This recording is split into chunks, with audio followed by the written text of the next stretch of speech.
Prologue, 100 years ATR. In the year 2025, American astronauts stumbled upon something long forgotten, something that decimated 98% of all living things on Earth. Whatever they disturbed on the moon, it was furious at being awakened. 500 years later, humanity still pays the price for their ancestors' sins. The survivors, who call themselves the few, live under the belief that they are the last sentient beings left in the vast expanse of a once thriving planet. 100 years after the rest, a man named Pr0t0typ3 united nearly 4,000 of the few. He promised to lead them toward reconnection and purpose. His vision was to build the first creation made after the rest, a machine that would span the continent and bind the scattered back into one, the Unity Train. On May 1st, 2125, Lawborn stood before the crowd of weary survivors. They called him Unifier, Father, the man who connected the few with life. At his side stood his wife, Eleanor Venix, the steel behind his dream, the mother of their new world. The legend says she stood in her command car, one hand pressed to the glass, as the desert wind screamed past the first rails of the new age. But that came later. First came his speech. Pierce swallowed all fear and pride. He looked to his wife one last time, then faced the people. "Hear me," he said, "for I speak promise. I did not think this was possible. I did not think this many of us remained. But look at what we've done. Humans are foul, stank scum. Mankind's disgusting life deserves to cease." A murmur spread through the crowd like fire through dry grass. "Still," he continued, "see, I know the forgotten truth of old. We're not supposed to be here. We were never supposed to exist. Our ancestors slithered their way out of certain death, and that serpent discretion, that is the disease that cursed the world." Anger rose from the gathered few. Someone shouted. Another threw something wet and brownish-green that struck Lawborn in the chest and splattered across his face. His eyes went wide with fury. Just as he opened his mouth again, Eleanor Venix laid a hand on his shoulder. The other, she raised to still the crowd. She spoke in a cold, even tone. "My husband gets ahead of himself, and for that I apologize.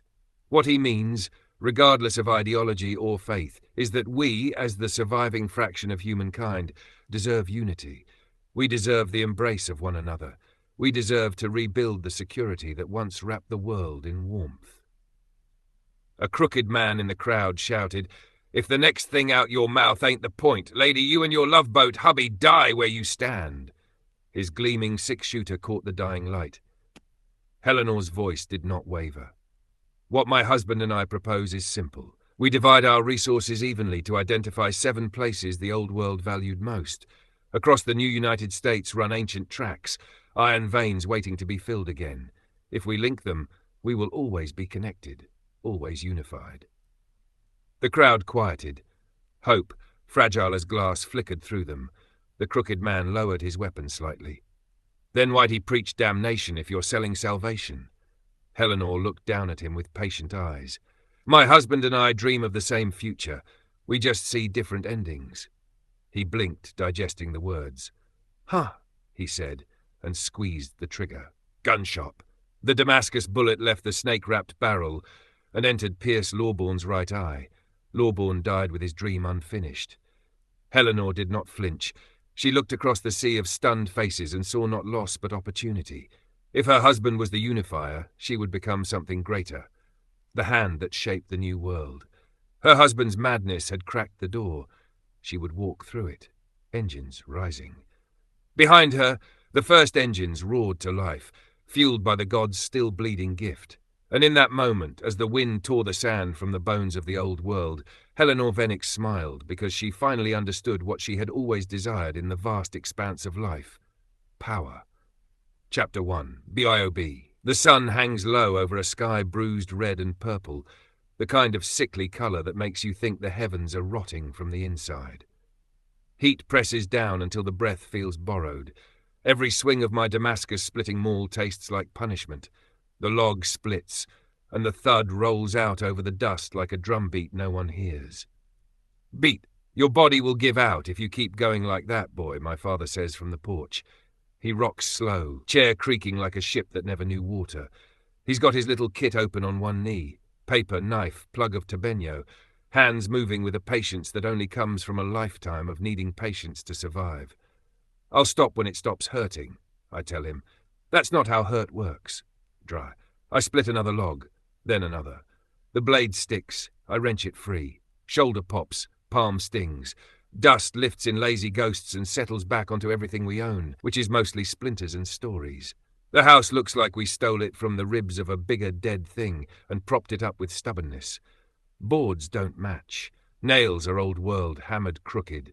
The porch rail chews my palm the same way it chews his, same grooves worn by the same hands, men who never learned to be tired until their bones decided for them. Beat. He rolls the Pr0t0, tight, neat, 2 twists, and holds it up to the late light like testimony. There. Good as sin. Sin's no good, I say. Depends who's writing the book. He smiles without showing teeth. His eyes are bad up close and perfect far away, like he was built to watch the horizon and nothing else.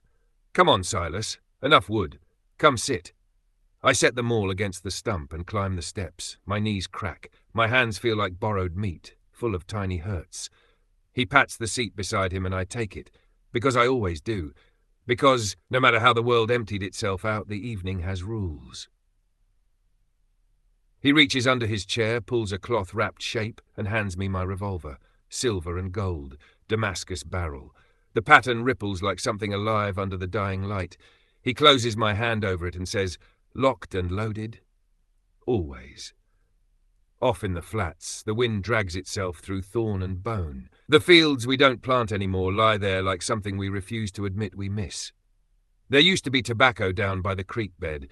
His father's talk, not mine.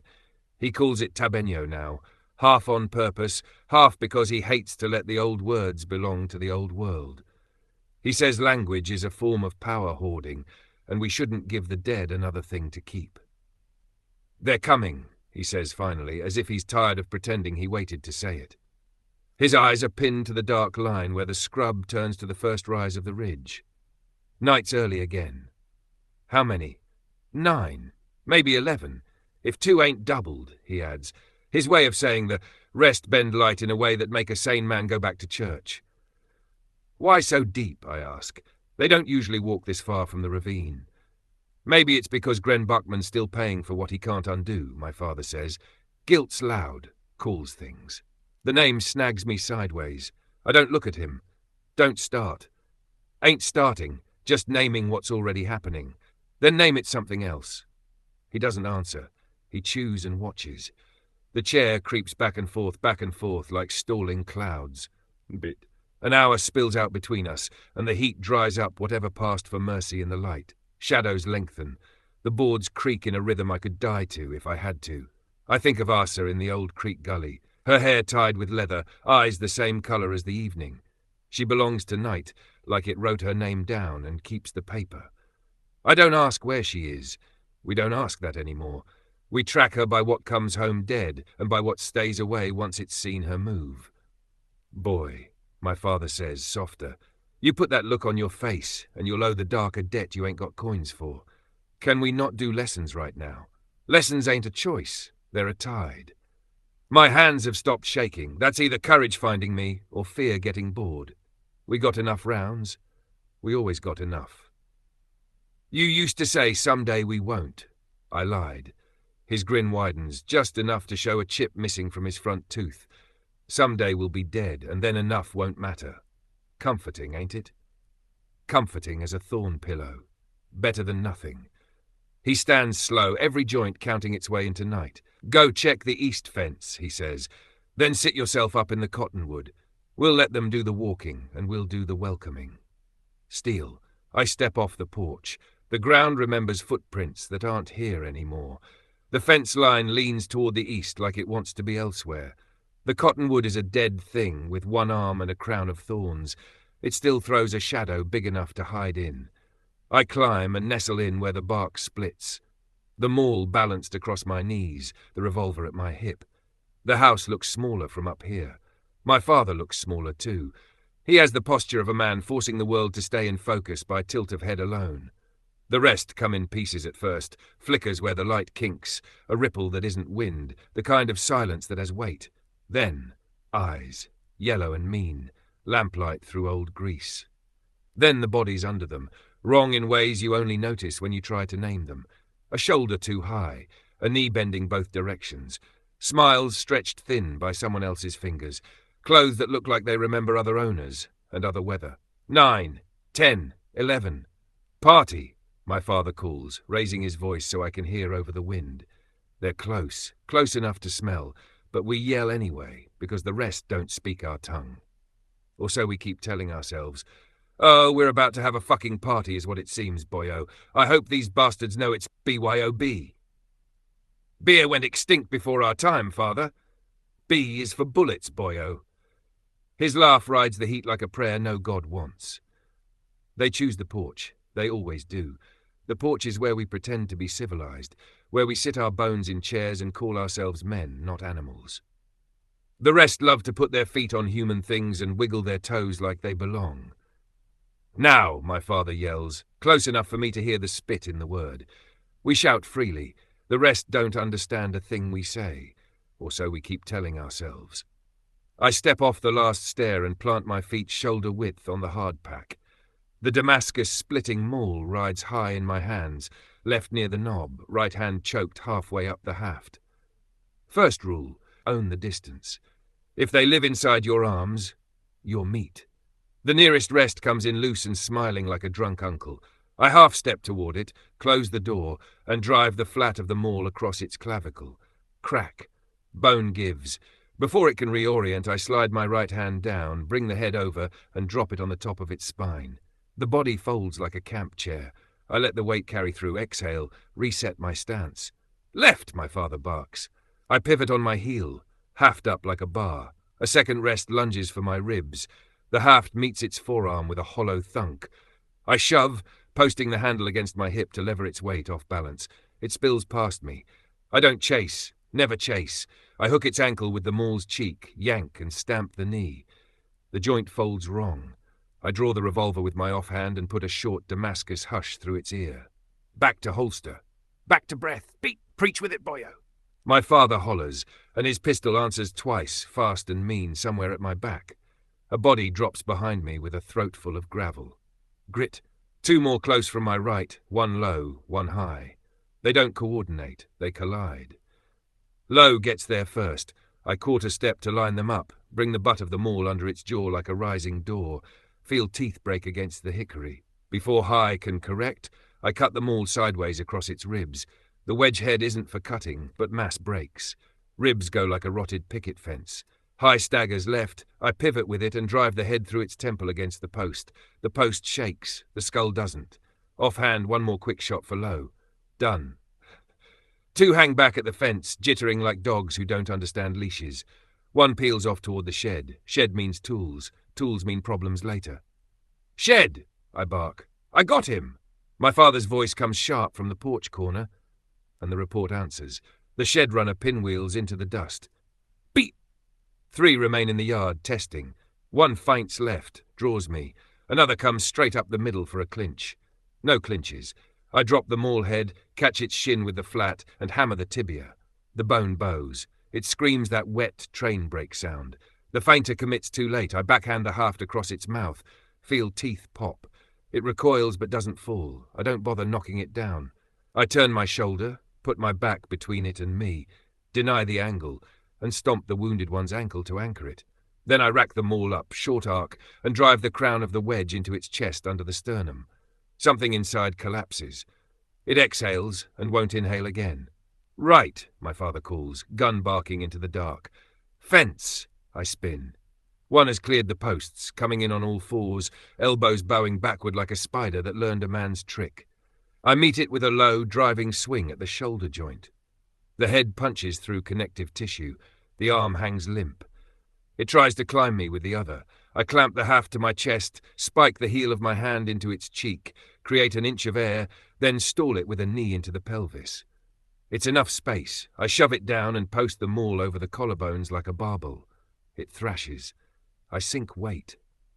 When the fight leaves its legs, I lean off and put a single revolver round through the soft part under its eye. Hush! Sweat burns my eyes. My grip itches. Fatigue is a thief. It picks your pocket when you start counting bodies. Blink the sting clear, find the last two. One sways near the porch rail, one circles wide, tracking my father. The circler learns quick, using my father's angle to stay out of my lane. Cross him! Cross him, I shout. My father steps through the angle, forces the choice, me or a bullet. It chooses wrong. He clips its shoulder, turns it toward me. I take the gift, 2 quick steps, choke up on the haft and ram the wedge head into the base of its throat. Wet pop, it drops gagging, and I put a round through the palate. Quiet now. The last one is the worst kind. Long arms, bad posture, patient. It never rushed. It waited while the others died. It steps in as I half-turn, catches my forearm with a knee drop that turns my hand white to the fingers. The maul slides a foot down my grip. I catch it again. Too low. It drives me into the porch rail and pins, mouth opening over my throat like a man about to drink from a jug. "Silas!" my father shouts, already moving, already firing. A slug skates off the thing's crown, spoon on skillet. He curses, adjusts, fires again. The angle's wrong. My face is in his sights. I jam the maul head sideways into the thing's cheek, wedge it there, pry. Cheekbone cracks. It keeps coming, teeth clicking an inch above my skin. I go to the last part of the style, the part I hate, the part that's all ugly. I release the maul with one hand, hook my fingers into its mouth from the side, and rip the corner. Flesh gives. Blood slicks my wrist. It flinches, room for a breath. I bring my knee up twice, hard, feel hip joint, then belly. Not enough. It recinches the pin. Time stretches thin. Sound fades to a high wire, my arms going numb under its knee. I can't get a clean line with the pistol. Then, one shot tears the night. Single heavy gunshot. It comes from the tree line, slower, heavier, deliberate, like somebody measured the noise and decided how much of it the world deserved. The rest on top of me stops, mid-bite, mid-breath, as if listening to a secret. A hole appears clean in the side of its head. Weight pours onto me as it slides down. I twist, roll, shove it off with the haft, lungs tearing at the air like bark. I stagger to my feet, revolver out, searching for the next threat. The yard is still, except for my father's footfalls and the last pistol round he sends into the one on the rail, to be sure. Silence. Then, breath.